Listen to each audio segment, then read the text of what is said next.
I know, Jenny, you were saying that you had an orchid. I do have an orchid. Shall I show you? Shall I show my orchid? You could perhaps give me some advice on my orchid. I'm just going to change the spotlights here so that we can see everybody, so we can see Caroline. And yeah, I do have an orchid which I've had for several years, and it bloomed when it was given to me and it was in bloom. And then we had about 4 years where it didn't bloom at all, and I'd practically given up on it, and it was just leaves. But it's bloomed this year. Hooray! Oh, that's lovely. Wow. It's a wee beauty, but it's beginning to die back now, and I just wonder what I should be doing with it. If you've got any advice on what I should be doing with that.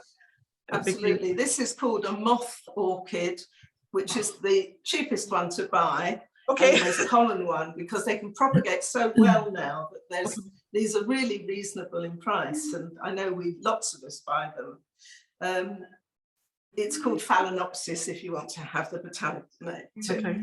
So once those flowers have faded, your automatic reaction would be to cut it off at the bottom. Yes, just snip it off. Yeah. Don't do that. Okay. Don't, because it's possible you can get more flowers. If you look along the stem, Jenny, if you look along your stem, can you see any nodes or points that you might get growth from? Yes, I can see quite a few actually. I don't know if you can, I can show you them on the camera, but I go close. It's difficult to see, isn't it? Maybe yes, can you see that little mark on the stem? Yeah. That's a growth point. Okay. So it's possible there's quite a lot. You cut it off just above one of those, perhaps the next one down on the stem. Okay. And it is possible you might get new growth from it. That's very exciting. So rather than cutting it off completely, which means you've got to now wait till next year for a new growth, it's quite possible that you will get another stem from that. If I cut it. There. So if you look, but wait till all the flowers have faded. Oh, right, okay. So we'll give it. That. You can pull off any that I can see some are fading. Yeah, there's some there. So it's all right. Just to make it look nice. Yeah. I mean, they are wonderful, and you always feel good when you've actually managed to get a flowering stem. Yeah. I know it's really difficult. I've had exactly the same thing. And I think I've always found that it's actually where you're putting the plant that helps you get that flowering stem. Yeah. And also what you do with it, you'll see lots of roots coming out of these orchids. Yeah, there's lots here. That's right. That's fine. You just leave them. Because orchids grow on other plants in their natural habitat. Sure. And so they produce roots. They also absorb moisture and gases from the air. Right. So although you think it's untidy with these other stems, some of them, when you look at them, are green. Yes. Yeah. And it's because they're photosynthesizing, acting like leaves do. Oh, right. Okay. Yeah. So actually they're helping the plant. Green. Yeah. Exactly.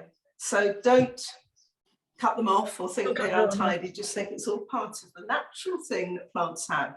The other thing is sometimes when you've had an orchid for quite a while, you think that the soil it's in is looking a bit grotty or there's holes in it. What it needs, rather than potting it onto a bigger size pot, is just taking out completely, shaking off all the old compost that you've got and potting it on with orchid compost. Yes. Because it's quite specific. Yes. It's very chunky, isn't it? It's kind of like chunks of wood. It's sort of woody somehow. Exactly that. It's very woody. Again, it's allowing air really around a plant, which really ought to be outside. But you don't need to pot it onto a bigger pot.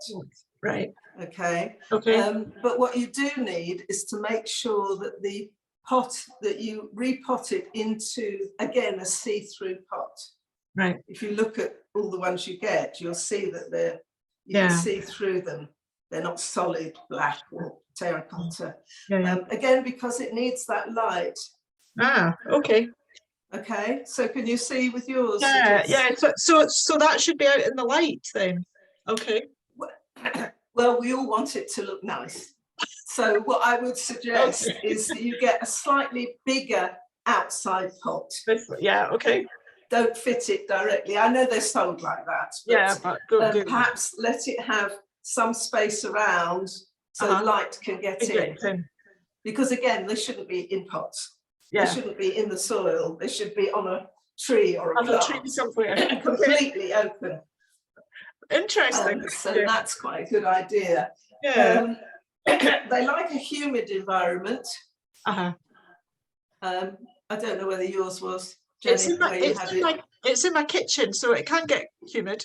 Yeah. Yeah, yeah.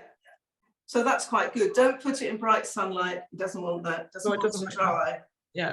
But it does quite like to be fairly bright. Yes. I think. Yeah.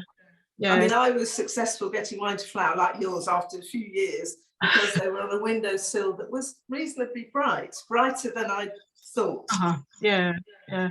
It's in a light room. It's not on the windowsill, but it's kind of the room gets sun from the south and the west, so it's quite a light room. Yeah, I think that's really what it wants.